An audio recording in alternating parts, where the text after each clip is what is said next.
Hello বন্ধুরা, আরকে কিচেনে সবাইকে স্বাগত। আজকে আমি একটা নিরামিষ তরকারি বানাবো, ফুলকপি আর পনির। চলুন দেখাই কিভাবে বানাচ্ছি। এটা একটা বড় ফুলকপি ছোট ছোট করে কেটে দিয়েছি আর একটা ছোট্ট আলু। এবার গরম তেল হয়ে যাওয়ার পরেতে গোটা গরম মশলা আর জিরে আধা চামচ দিয়ে দিলাম। তারপরেতে একটা আলু কুচনো দিয়ে দিলাম। একটুখানি ভেজে নেবো আলুটা। তারপরেতে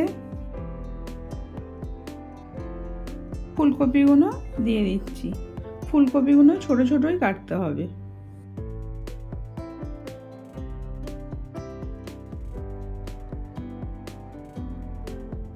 ফুলকপিটা দিয়ে একটু ভেজে নিতে হবে।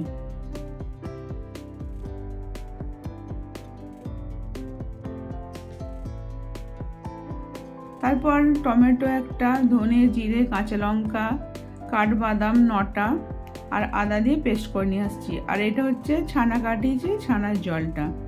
এবার মশলাটা পেস্ট করে দিয়ে দিল। ভালো করে কষে নিতে হবে। তারপরেতে 1 চামচ গুঁড়ো লঙ্কা, আধা চামচ হলুদ দিয়ে স্বাদ মতো নুন দিয়ে দিলাম। দিয়ে এটা ভালো করে কষে নেবো 5 মিনিট।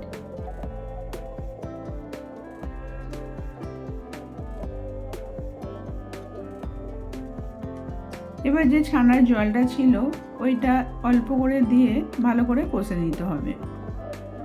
এইটা আর নর্মাল জল দেবো না, যতক্ষণ রান্নাটা হবে ছানার জলেতেই হবে।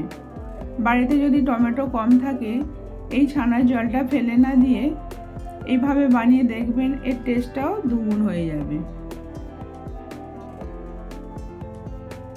এবার পরিমাণ মতন ছানার জলটা দিয়ে এটা সেদ্ধ হতে দেবো।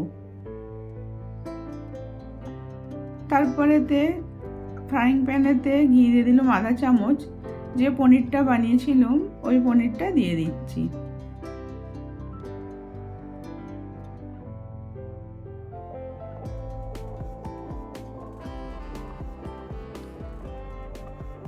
বাড়িতে পনির বানালে টেস্টটাও অনেক বেশি হয়।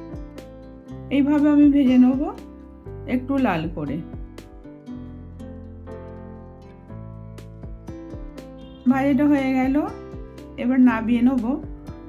তারপরেতে কপিগুলো ভালো হয়ে সেদ্ধ হয়ে গেছে। এবার পনিরটা দিয়ে 2 মিনিট ফুটিয়ে নেব।